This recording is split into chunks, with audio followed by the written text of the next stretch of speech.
बहुत लंबे टाइम के बाद हम लोग वापस आ गए अपनी एक और नई हॉरर स्टोरी के साथ। जैसा मैंने आपसे कहा था कि मैं आपको अपनी खुद की कहानी सुनाऊंगा, तो टाइटल में रखा है आप बीती, क्योंकि ये कोई स्टोरी नहीं है, एक रियल इंसिडेंट है जो मेरे साथ हुआ था, मेरे दोस्तों के साथ हुआ था। तो बड़ा मजा आएगा आपको सुनने में, इसको इंटरेस्टिंग स्टोरी है। आइए स्टार्ट करते हैं। स्टोरी जाती है 2011 में। 2011 का मैं कॉलेज पास आउट हूँ, और कॉलेज पास आउट होते ही मैं पहले से पार्ट टाइम टीचिंग करता था, टीचिंग फील्ड में आ गया था। तो मैंने ईटूज इंडिया उस टाइम पे ज्वाइन किया था, तब ईटूज इंडिया आया ही था, ठीक है। उस टाइम पर मेरे साथ साथ और भी बहुत सारे फैकल्टीज थे जिन्होंने ज्वाइन किया था। तो वहाँ पर दो लोग मुझे मिले जो मेरे अच्छे दोस्त बने। एक का नाम था अश्विनी, से हम लोग प्यार से अक्कू बुलाते थे, और दूसरे का नाम था अविनाश। मतलब है दोनों का नाम, एक का नाम अश्विनी है और एक का नाम अविनाश है। अश्विनी को हम लोग प्यार से अक्कू बुलाते थे, और हम तीनों बहुत ही अच्छे दोस्त बन गए बहुत ही छोटे टाइम के अंदर। मतलब 2-3 दिन में हमारी बड़ी अच्छी जान पहचान हो गई, फ्रीक्वेंसी मैच हो गई। तो हमने क्या किया, मिलकर एक फ्लैट रेंट किया, ठीक है। ये फ्लैट है, ये कहानी फ्लैट के इर्द गिर्द घूमती है। फ्लैट दादाबाड़ी में है, और एग्जैक्ट लोकेशन तो मैं आपको नहीं बताऊंगा क्योंकि मैं किसी को डिफेम नहीं करना चाहता, लेकिन हाँ, दादाबाड़ी में एक हॉस्पिटल है, जो भी लोग कोटा आए हो जानते होंगे, भारत विकास परिषद। तो उसके आसपास ही वो बहुत ही अच्छी लोकेशन पर अब हमारा फ्लैट था। एक्चुअली एक अपार्टमेंट था, मल्टी स्टोरी, इसके अंदर 4 फ्लोर्स थे, और उन्हीं में से फर्स्ट फ्लोर पे हमारा फ्लैट था, नंबर था 109। फ्लैट के जस्ट नीचे एक बड़ी सारी पार्किंग थी, जहाँ पे जो जनरली होती हुई फ्लैट्स के अंदर। बाकी और उसके अंदर था नहीं, कोई बहुत बड़ा नहीं था, छोटे एरिया में बना हुआ था। और एक वहाँ पे गार्ड था, उस गार्ड का नाम था रामदयाल, ठीक है। फ्लैट के बारे में मुझे आपको थोड़ा सा बताना पड़ेगा। फ्लैट जो हमारा था, उस फ्लैट के अंदर आप देखो तो ऐसे जैसे मान लो आप फ्लैट में एंटर कर रहे हो, तो जैसे आप फ्लैट में एंटर किया आपने, एंटर करने के बाद यहाँ पर एक बहुत बड़ा हॉल था, ठीक है। इस हॉल से इधर आप चलोगे तो एक रूम यहाँ था, जिसे मैं R1 बोल रहा हूँ। थोड़ी सी इसकी ज्योग्राफी, मतलब इसका जो स्ट्रक्चर है वो देखना भी बहुत ज़रूरी है।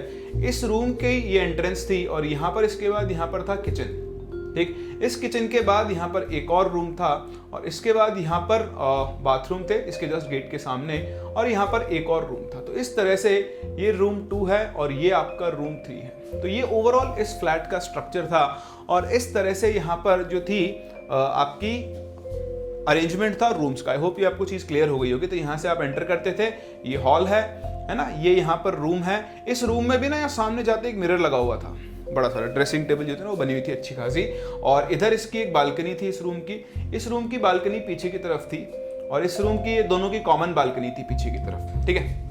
तो ये हमारा बेसिक इस फ्लैट का स्ट्रक्चर था जो अपने आगे काम में आने वाला है।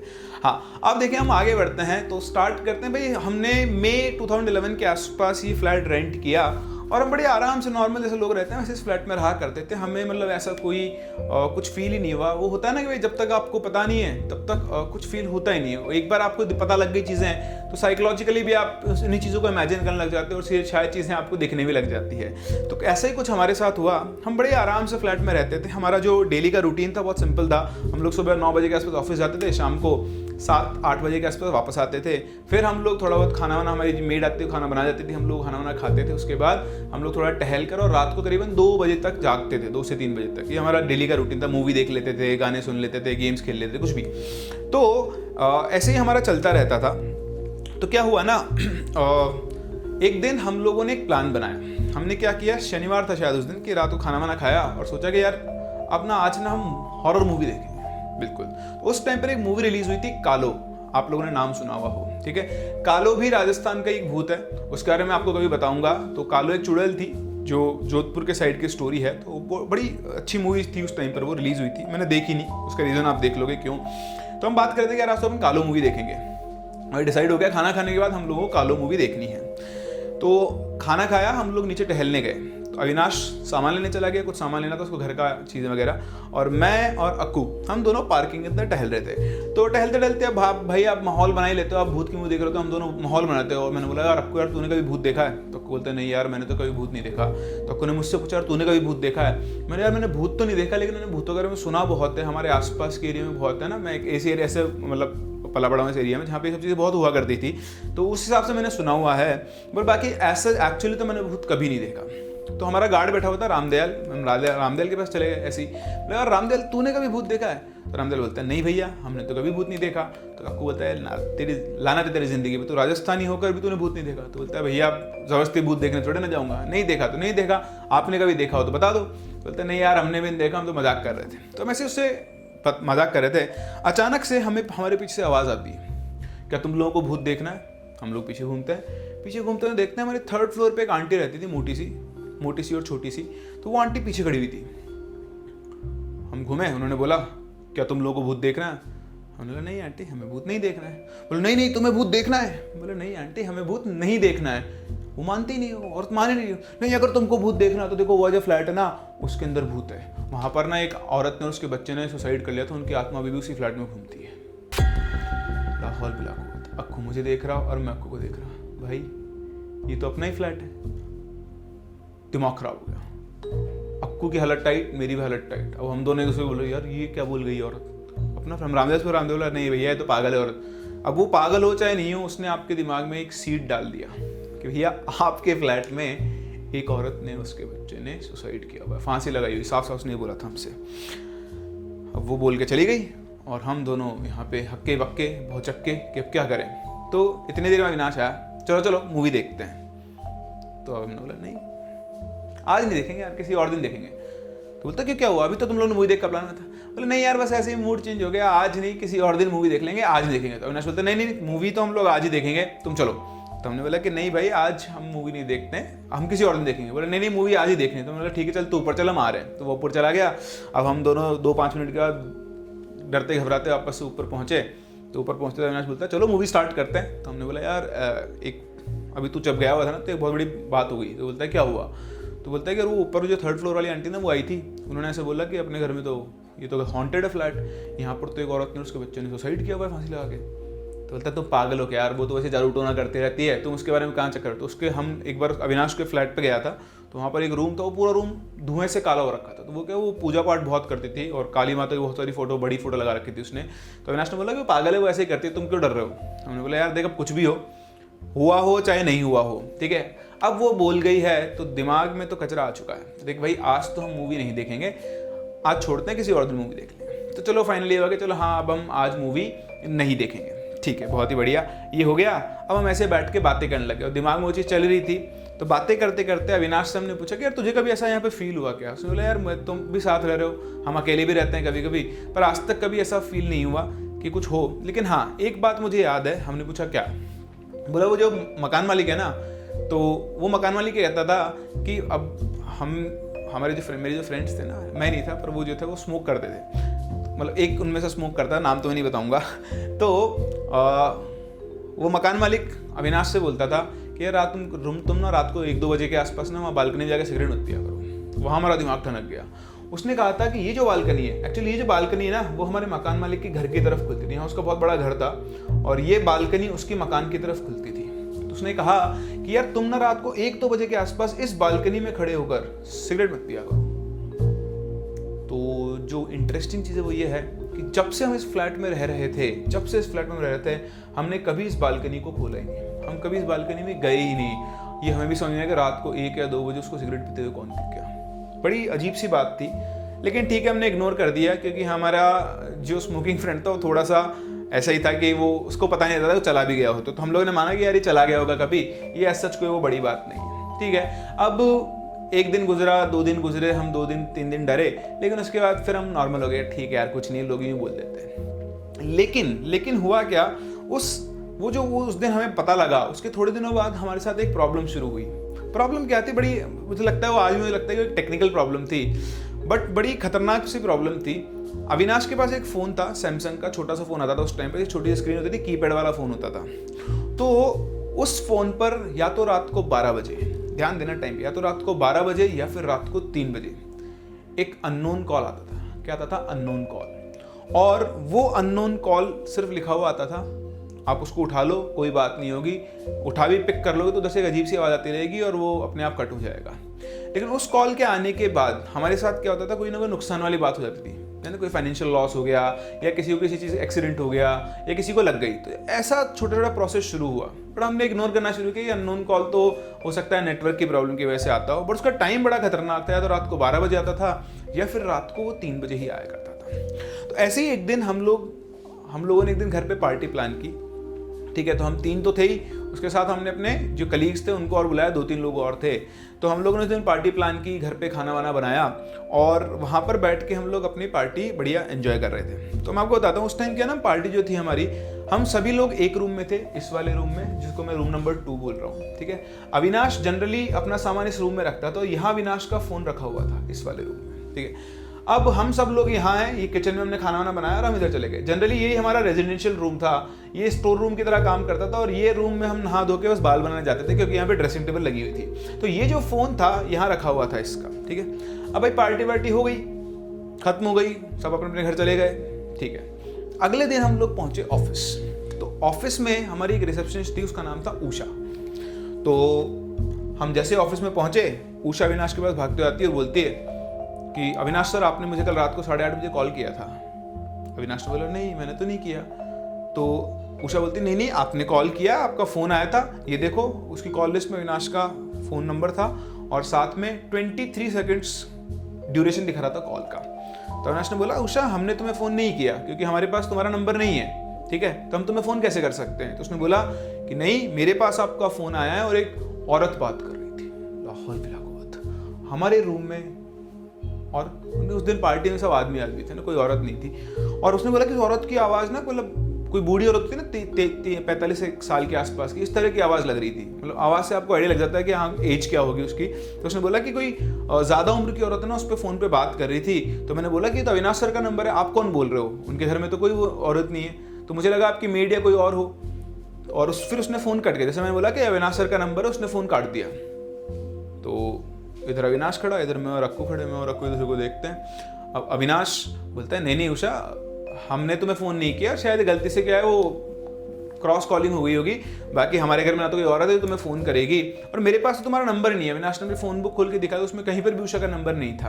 अब हमें ये समझ में नहीं आया कि ये फ़ोन किसने किया, कैसे औरत का फ़ोन उषा के पास चला गया, ठीक है। हो सकता है क्रॉस कनेक्ट हो गया हो, हमने इस चीज़ पे भी ध्यान नहीं दिया। मतलब ठीक है, लाइट है, ये तो क्रॉस कनेक्शन हो जाते हैं फ़ोन्स के। तो लेकिन अब वो अक्कू जो था खुराफाती था, वो गया उषा के पास। हम निकल गए सब, वापस आया उषा के पास आके बोला उषा, तुझे पता है तुझे किसने फ़ोन किया था। तो बोलती नहीं सर, तुझे भूत ने फ़ोन किया था। पता है हमारे फ्लैट में एक आत्मा है, और जैसे तू बता रही है एक औरत की आत्मा है, उसने तुझे फ़ोन किया था। तो वो डर गई बेचारी, वो डर के हमारे पास आई। तो मैंने बोला नहीं अक्कू पागल है, ऐसा कुछ नहीं है, कोई आत्मा कुछ नहीं, तू मस्त रहे, तेरे को किसी ने कॉल नहीं किया, हो सकता है गलती से हमारे भाई ने कॉल लगा दिया हो और तेरे पास फ़ोन आ गया हो। तो उसको हमने शांत किया और उसके बाद हम तीनों बैठ गए कि यार कल रात को तो सब अपने घर पे थे, और जो टाइम पे कॉल मिला था उस टाइम पर तो हम सारे रूम के अंदर पार्टी कर रहे थे। आखिर ये कॉल मिलाया किसने और ये औरत की आवाज़ आई कहाँ से। खैर इस चीज़ का जवाब हमारे पास नहीं था, तो हम लोगों ने इसको भी आया गया कर दिया, ज़्यादा इसके ऊपर ध्यान नहीं दिया, लाइट हो गया। लेकिन इसके बाद वो जो मैं आपसे कहता ना अननोन कॉल, उस अननोन कॉल की फ्रीक्वेंसी बहुत बढ़ गई। वो अब पहले वो हफ्ते में 2 हफ्ते में एक बार आता था, अब वो हर 3 से 4 दिन में आने लगा। मतलब बार बार वो आने लगा, और वही 12 बजे या 3 बजे का उसका टाइम था, उसी टाइम पर वो कॉल क्या करता था, आया करता था। लेकिन इसके अलावा हम लोगों ने कोई दूसरी चीज़ फील नहीं की, हमें ऐसा कुछ भी फील नहीं हुआ कि यहाँ पर कुछ हॉन्टेड है या पता होने वाली कोई आत्मा से कोई चीज़ है, कुछ भी नहीं हुआ। लेकिन एक इंसिडेंट हुआ जिसने हमें जागृत कर दी, उसने हमें दिखा दिया कि हाँ भाई यहाँ पर कुछ है। तो ये बात है जुलाई की, ठीक है। जुलाई में हमारा एक और फ्रेंड था जिसका नाम है राहुल, और वो वहीं पे जॉब करने आया हमारे साथ ही। तो जब वो आया तो फ्लैट उसको भी चाहिए, रहने को चाहिए था। हमारे फ्लैट में जगह बहुत थी, वो पता हम तो एक ही रूम में रहते थे, तो 2 रूम हमारे पास खाली थे। तो उसने बोला कि मैं भी तुम्हारे साथ यहीं पे रह लूँगा, ठीक है। तो हमने उसको रहने से पहले बोल दिया कि भाई देख, हमारे फ्लैट में हम 3 अकेले नहीं हैं। तो बोला इसका क्या मतलब। बोला हमारे फ्लैट में 3 हम अकेले नहीं है, हमारे फ्लैट में चौथा एक भूत भी रहता है। तो बोलता है यार क्या मजाक कर रहे हो, ये भूत कुछ नहीं होता, मैं इन सब चीज़ों को नहीं मानता, मैं तो तुम्हारे साथ ही रह लूँगा। तो हमने उससे कहा ठीक है भाई रह ले, हमने तेरे को आगाह करना था, चेतावनी देनी थी, वैधानिक चेतावनी, बाकी सब तेरी इच्छा है। तो वो भी हमारे साथ रहने लगा। अब जहाँ तक हम समझते हैं, जब तक हम 3 अकेले थे तो उस भूत को कोई फर्क नहीं पड़ता था, शायद वो हमारे साथ बढ़िया सेटल हो गया था कि हाँ ठीक है, बढ़िया बढ़िया बच्चे, इनके साथ रह लो। लेकिन जैसे कोई चौथा आता था या चौथा आया, उस दिन भी फ़ोन क्यों मिला, क्योंकि बहुत सारे लोग हमारे घर में थे, और चौथा आदमी तो रहने आ गया, ठीक है। 8-10 दिन के आसपास ही रहा, और उसके कुछ टाइम के बाद, मतलब 8 दिन के बाद ही इसका बर्थडे आ गया, राहुल का, ठीक है। उसका बर्थडे था और 10 जुलाई इसकी डेट थी, ठीक है, बर्थडे की। तो उस दिन हम लोगों ने, ये ऑफिस गया था, हमने इसको ऑफिस में बोल दिया कि तो भाई तेरा काम करके आ जाना, आज शाम को हम तेरा केक काटेंगे, है ना, तो और पार्टी वार्टी करेंगे बढ़िया सा आराम से। तो शाम को 7 बजे के आसपास राहुल आता है और बड़ा ही थका हारा सा, बड़ा ही बोलते यार पता नहीं आज तो बहुत ज़्यादा थकान हो रही है, मैं बहुत थक गया और शरीर टूट रहा है, शायद फीवर भी आ रहा है। तो वो आके बैठ गया। तो हमने चेक किया उसको, फिर रखा था तो हमने उसको खाना वाना खिलाया 8 साढ़े 8 तक, और बोला कि तू एक काम कर, तू लेट जा, सो ले, आज तेरा बर्थडे भी है, हम केक लेकर आए रात को 12 बजे, तेरा केक भी काटेंगे हम लोग, और तू रेस्ट कर ले, फिर हम लोग उस टाइम पर बात मतलब तेरे को उठा लेंगे और फिर अपन लोग आराम से इंजॉय करेंगे। तो वो उसको हमने सुला दिया। अब सिचुएशन क्या आती है, ये जो रूम है, ठीक है, ये वाला रूम, तो देखो थोड़ी सिचुएशन आप देखना, तो ये जो आपका रूम मतलब हमारा रूम था, इस रूम के अंदर चलते हैं। इस रूम का ये गेट है, इस गेट के जस्ट सामने हमारे वॉशरूम्स थे। इसमें यहीं पर पलंग लगा रहता था, इतना एरिया उस पलंग ने कवर किया हुआ था। यहाँ पर हमारी एक स्टडी टेबल थी और बाकी एक खाली रूम था। इधर हमारा एक एसी लगा हुआ था छोटा सा, पीछे विंडो थी, ठीक है, जो कुछ इसी तरह से दिखती थी। नहीं, ऐसा कुछ नहीं देखा, आप चिंता ना करें। तो हुआ क्या कि रात को 11:55 पे हमने इसको उठाया, तो हम इसका केक लेकर आए इसके बेड के ऊपर ही। बंदे की हालत बड़ी खराब, बहुत खराब, उठ ही नहीं पा रहा है, इसका शरीर इतना दर्द कर रहा है, मतलब इतना टूटा हुआ शरीर कि बुखार बहुत तेज है, वो उठ ही नहीं पा रहा है, ठीक है। तो हमने उसको सहारा दे के उठाया और यहाँ पर उसको बिठा दिया, सहारा दे के, कमर के सहारा लेके, और उसी की लैप में हमने केक रखा और वो केक कटवाया उससे। तो बड़े धीरे से आराम से, क्या है आदमी बीमार है तो क्या केक काटना, बट उसने केक काटा और हमने वो केक कटवा के आपस में हम लोगों ने तीनों ने केक को फैला लिया, उसको हमने टच नहीं किया। तो वहाँ पे गंदगी फैल गई रूम के अंदर। अब हो क्या रहा है कि मैं यहाँ हूँ, अक्कू यहाँ पर है, ठीक है, और अविनाश यहाँ किचन के अंदर है, ठीक है। ये जो अक्कू और मैं है, ये यहाँ पर हम सफाई कर रहे हैं। वो कचरा वचरा जो होता है, केक का कचरा फैल गया, वो जो है हम उसको हटा रहे हैं। यहाँ पर अक्कू सफाई कर रहा है। तभी अचानक से ये बंदा जो लेटा हुआ था आराम से, जो अभी तक उठ के अपना केक नहीं काट पा रहा था, अचानक से ऐसे 90 डिग्री एंगल पर उठता है, बिल्कुल इस तरह से 90 डिग्री पर उठता है और उठ के यूँ हो जाता है और यूँ करके अक्कू की तरफ से उंगली करता बोलता है, वो आपसे बात करना चाहती है। इतना सुनते ही अक्कू यहाँ से सीधा फुर और फ्लैट के बाहर चिल्लाता हुआ भागा अक्कू, अबे ये क्या हो गया, ये क्या हो गया, ये क्या हो गया। इधर मैं खड़ा हुआ हूँ, कहाँ पर, यहाँ पर, और उस बंदे को देख रहा हूँ और ये खड़ा क्यों कर रहा है, वो आपसे बात करना चाहती है, वो आपसे बात करना चाहती है, हाथ उसका चल रहा है बहुत तेज से, वो शिवरिंग कर रहा है बहुत तेज से, ठंड लग रही है किसी को, वो आपसे बात करना चाहती है, वो आपसे बात करना चाहती है। तभी अविनाश यहाँ से भाग के आया यहाँ पे, और फिर अविनाश को देख के लग गया, वो आपसे बात करना चाहती है, वो सबको मार डालेगी, वो सबको मार डालेगी। अविनाश ने मुझे देखा, मैंने अविनाश को देखा, मैं बोला कि भैया फटाफट से इसको लेके भागो। तो अब देखो डरने वाली बात होती है, एक जना तो हमसे भाग चुका था, हो सकता है हम भी यहाँ से भाग जाते, लेकिन हमने ऐसा नहीं किया। हमने उसको पकड़ा, हमने उसे उठाया, कंधे पे रखा और हम उसको लेकर निकल लगे, भैया फ्लैट से निकलो। रात के 12 बज चुके थे, मतलब 12 बजे का टाइम क्रॉस हो गया था। तो हम लोग यहाँ फ्लैट से निकले और यहाँ पे अक्कू खड़ा हुआ उसके पास लेकर गए, क्योंकि हम तीनों साथ थे तो अक्कू को भी डर नहीं लगा, लेकिन उसकी हालत हुई थी, वो चल नहीं पा रहा था और वो बड़ी तेजी से कपकपा रहा था, ठीक है। अब आप देखो, इसको लेके हम नीचे उतरे सीढ़ियों से, ठीक है, और हमारी पार्किंग के अंदर। तो पार्किंग के अंदर क्या था, पार्किंग के अंदर मेरी गाड़ी खड़ी थी, ठीक है, जैसे पार्किंग है तो यहाँ पर गाड़ी खड़ी थी और यहाँ एक कॉर्नर था, ये गाड़ी हमारे फ्लैट के जस्ट नीचे थी और ये इस फ्लैट का कॉर्नर का पिलर था। तो गाड़ी में क्या किया, गाड़ी में ड्राइविंग सीट पे मैं बैठा और साइड वाली सीट पे हमने राहुल को बिठाया और मैंने उसको कंधे पे हाथ रख लिया, ठीक है, और पीछे बैठ गया अविनाश और अक्कू दोनों। और अब हमने क्या किया, हमने गाड़ी को रिवर्स लेना शुरू किया। तो जब तक हम गाड़ी को रिवर्स ले रहे थे, राहुल की नज़र सीधी सिर्फ और सिर्फ कहाँ थी, इस पिलर के ऊपर। वो कॉन्स्टेंटली उस पिलर को घूरे जा रहा था और बस काँप रहा था, ठीक है। चलो मैंने गाड़ी को यहाँ से उतारा, एक स्लोप था, उससे गाड़ी को नीचे उतार के हम लोग ने ऐसे एक फ्लैट की तरफ से यूँ टर्न लिया। तो ध्यान देना, यहाँ पर एक नीम का पेड़ था। क्या था, यहाँ पर एक नीम का पेड़ था। उस दिन हवा वगैरह कुछ नहीं चल रही थी, कुछ भी नहीं चल रही थी, बाकी सारे पेड़ शांत थे। सिर्फ एक ये पेड़ था जो लहलहा रहा था, जो हिल रहा था, और बहुत तेज, ऐसा नहीं कि बहुत हल्का हिल रहा था, बहुत तेज हिल रहा था। जैसे हमारी गाड़ी यहाँ से गुजरी, ये पेड़ बहुत तेज तेज हिलने लगा। और जैसे मैंने इस पेड़ को क्रॉस किया, मतलब आज भी बताते हुए मेरी रूह कांप जाती है। मैं ऐसे गाड़ी चला रहा था, मेरा एक हाथ राहुल के कंधे पे था। जैसे हमने पेड़ क्रॉस कर ही रहे थे, मतलब जो हम लोग इन ट्रांजिशन थे, अचानक से उसकी बॉडी से खतरनाक सा वाइब निकला, वाइब्रेशन। और वो वाइब्रेशन मेरी बॉडी के अंदर से ही निकल गया पूरा। मुझे मतलब फील है, वो सनसनाहट वो जो थी ना, वो निकल के गई मेरी बॉडी के अंदर से। और उस एक मोमेंट के लिए मेरे एक्सेलेटर और ब्रेक सब पे से पैर उठ गए, स्टीयरिंग पे से हाथ छूट गया और गाड़ी अपने आप इधर जाने लग गई। बस वो एक ही एक इंस्टेंट था, एक सेकंड, एक मोमेंट था। उस जस्ट के बाद वापस से मैं अपनी उसमें आया पोजीशन में, अरे ये क्या हुआ, मतलब वो फील हुआ मुझे। और फिर मैंने वापस से स्टीयरिंग को रोका और इधर देखा तो राहुल वैसी सिचुएशन में बैठा हुआ था। यहाँ से हम मुश्किल से, ये मान लो आप 400 मीटर आगे गए होंगे। तो 400 मीटर आगे जाने के बाद एक सड़क आ जाती है, टी जॉइंट आ जाता है ऐसा। यहाँ पहुँचते ही हमने देखा कि ये तो बिल्कुल नॉर्मल हो गया, मतलब आदमी जो धूज रहा था, काँप रहा था, वो बिल्कुल नॉर्मल हो चुका है। तो हमने गाड़ी वहाँ पे रोकी, हमने गाड़ी वहाँ रोकी, हम गाड़ी से उतरे। वो आदमी जो अभी 5 मिनट पहले खड़ा भी नहीं हो पा रहा था, वो भैया गाड़ी का गेट खोलता है स्टाइल में और उतरता है और बोलता है भूख लग रही है। उन्होंने कहा पागल हो गया है, भूख लग रही है? तो बोलता है हाँ। जब मैंने उससे पूछा कि तेरे को याद है अभी क्या हुआ थोड़ी देर पर? तो नहीं, मुझे तो कुछ भी याद नहीं है। बोल तुझे याद है तेरा बर्थडे था? बोला हाँ। तुझे याद है हमने केक काटा? हाँ वो याद है। बोले उसके बाद क्या हुआ? पता नहीं। बोले तुझे कुछ भी याद नहीं? बोले नहीं। उस बंदे को 5 मिनट पहले की कोई भी चीज़ याद थी नहीं, मतलब वो ये सब भूल गया कि ये क्या हुआ क्या नहीं, मतलब उसको पता ही नहीं था कि कुछ हो भी रहा है। वो तो बस उठा और उठते बोलता है कि भाई भूख लग रही है। फिर हम उसको लेकर गए, हमने उसको ऑमलेट खिलाया और फिर हमने डिसाइड किया कि भाई अब तो हमें इस फ्लैट पे नहीं जाना। तो हमारा एक और फ्रेंड था रजत, हम लोग उसके फ्लैट पे गए। वो रात हमने वहीं गुजारी। हम रजत को भी हमने बताया कि हमारे साथ ऐसा ऐसा हुआ, बहुत खतरनाक चीज़ हुई। तो रजत बोलता है यार अगर ऐसा हुआ है तुम्हारे साथ तो तुम अभी तो उस फ्लैट पे मत जाओ, आज तुम मेरे यहीं पे रह जाओ और कल तुम ना किसी पंडित से या ज्योतिषी से मिलो और पता करो कि क्या चक्कर है। अगर ऐसा कुछ है तो तुम उस फ्लैट पे मत रहो। तो हमने भी यही सोचा कि नहीं यार ऐसा नहीं, मतलब मैं तो इस चीज़ के फेवर था कि अगर ऐसा कुछ है तो भैया छोड़ दो, क्योंकि ये जो चीज़ें होती हैं मैं तो इन पर बहुत विश्वास करता हूँ। पैरानॉर्मल चीज़ें हैं और ये आपके कंट्रोल में नहीं होती है, ये कभी भी आपकी बैंड बजा सकती है। तो उस दिन हम वहीं पे रुके।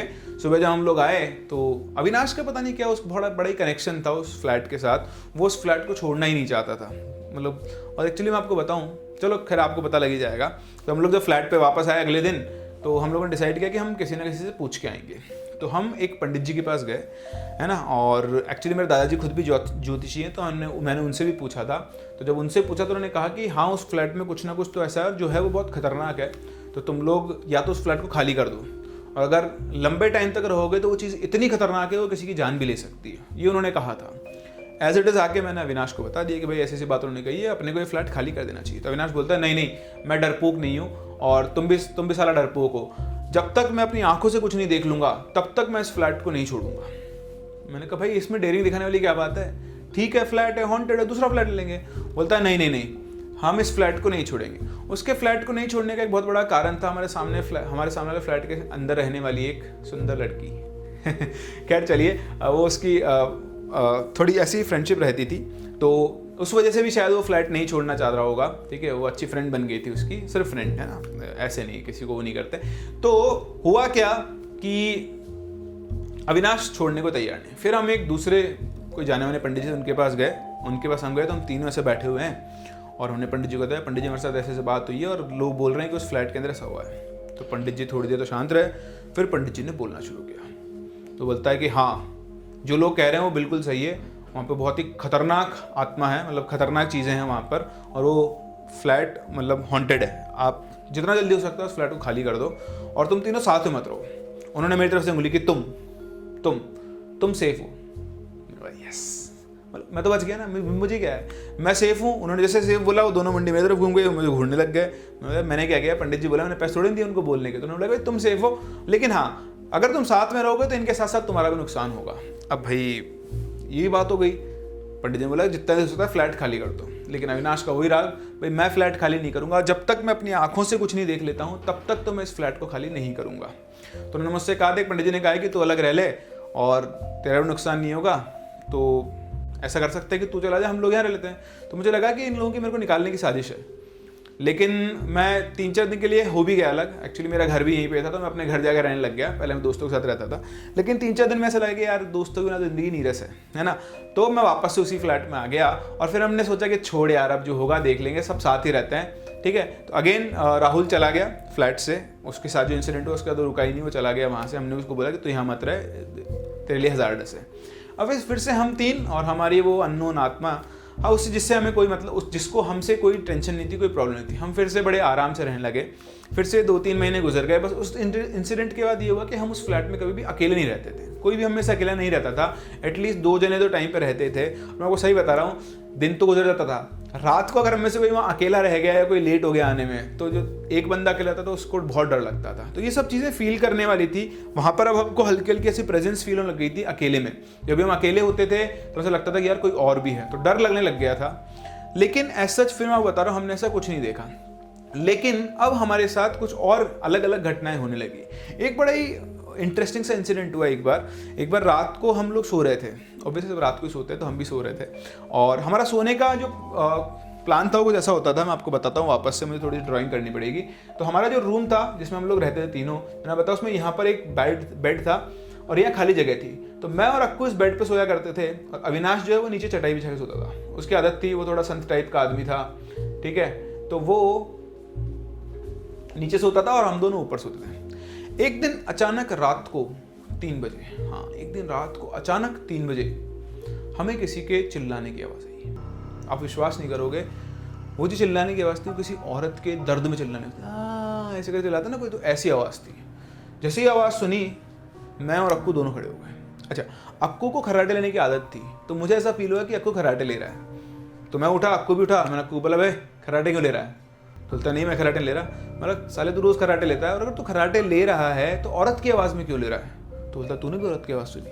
मतलब तूने भी से क्या मतलब, तूने तो निकाली? बोलता नहीं मैंने निकाली, मुझे लगा तूने निकाली है। बोले यार मैं औरत की आवाज़ क्यों निकालूंगा, मैं तो खर्राटे नहीं लेता, तू खर्राटे लेता है, तूने औरत की आवाज़ निकाली है, तेरे मुंह से आवाज़ आई है। तो बोलता नहीं नहीं यार भाई मैंने आवाज़ नहीं निकाली। तो मेरे को लगा कि ये पागल है, ठीक है, तो मैंने उसको बोला कि तू छोड़, सो जा चुपचाप, खर्राटे मत लेना, ठीक है, सुला दिया मैंने उसको, निगलेक्ट कर दिया बात को, ठीक है।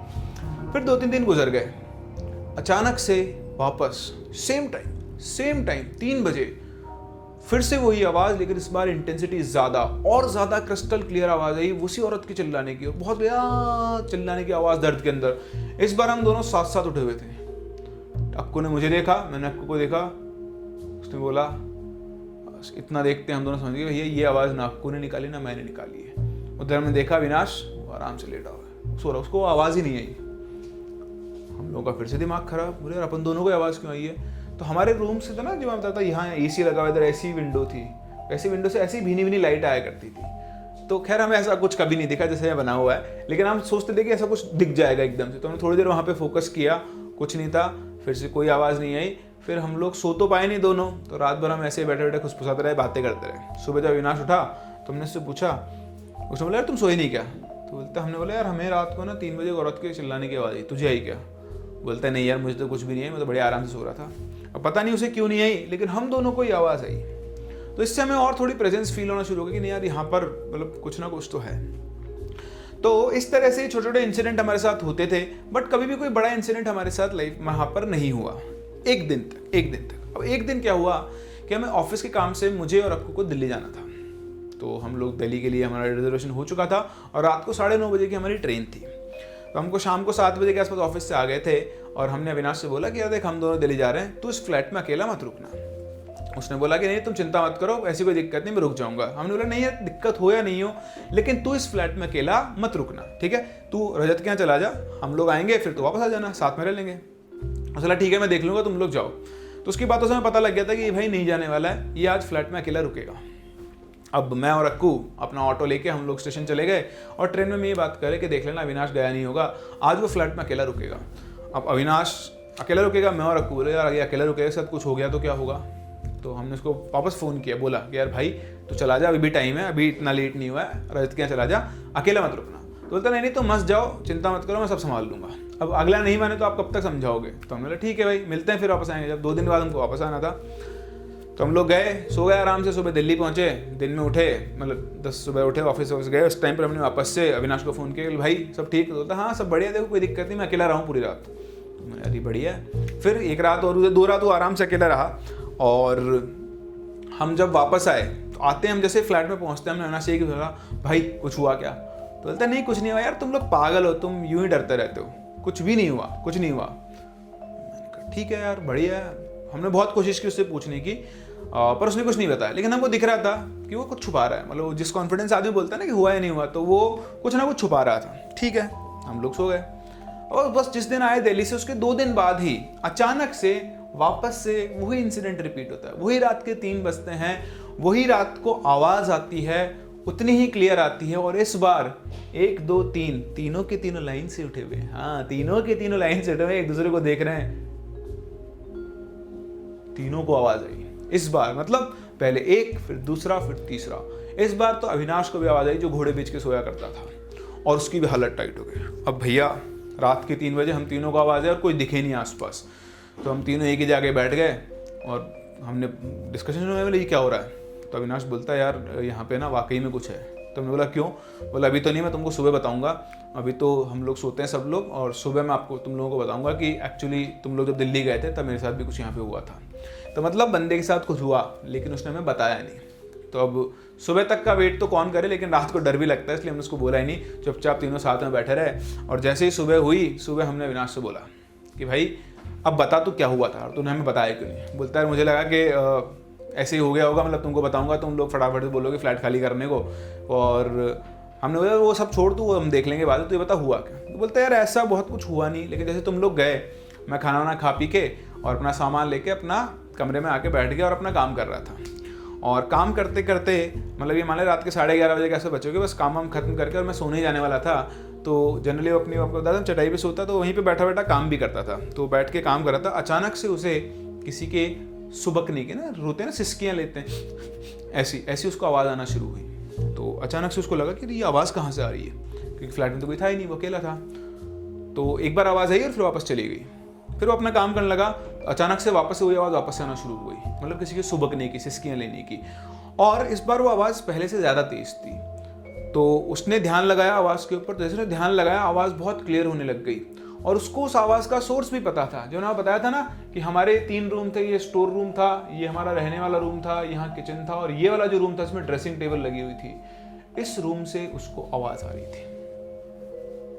अब लाइट्स ऑन थी सारे घर की, ऐसा नहीं कि लाइट ऑफ कर बैठा था वो। तो वो यहाँ पर सुन के उस आवाज़ का सोर्स पता करा, तो वो आवाज़ जो रही थी वो उस रूम से आ रही थी। तो भैया अविनाश बड़ा डेयरिंग आदमी था, मुझे तो आवाज़ आती, मैं तो शायद खिड़की तोड़ के नीचे आ जाता दूसरी तरफ से, लेकिन वो उठ के, है ना, जैसे मूवीज में होता है जनरली कि आदमी सोर्स ढूंढने जाता है, तो क्यूरियोसिटी होती है, वो डरता नहीं था, वो देखना चाहता था कि एक्चुअली कुछ है क्या। तो वो उठ के उस आवाज़ के सोर्स की तरफ जाने लगा। जैसे जैसे वो उस सोर्स की तरफ जा रहा था, आवाज़ और क्लियर होती जा रही थी, वो बढ़ता जा रहा था, किसी के रोने सुबकने की आवाज़ और तेज आती रही थी। इस रूम की लाइट ऑन नहीं थी, ये ड्रेसिंग रूम, यहाँ की लाइट ऑन थी, हॉल की लाइट ऑन थी, इसकी लाइट ऑफ थी। तो अब जैसे जैसे अविनाश बढ़ता जा रहा था उस रूम में, उसकी आवाज़ और क्लियर होती जा रही थी, लग रहा था कि उस रूम में बैठ के कोई रो रहा है। बड़ी हिम्मत करके वो अंदर गया, और जैसे उसने बटन दबाया लाइट ऑन की, आवाज़ बंद। लाइट ऑन करते से उजाला हुआ, लाइट आवाज़ बंद हुई। उसने देखा, अच्छे से रूम छाना उसने, बड़ा डेयरिंग था वो। उसमें पलंग था, पलंग के नीचे देखा, ड्रेसिंग टेबल को खोल के देखा, बालकनी की तरफ देखा, कुछ नहीं था।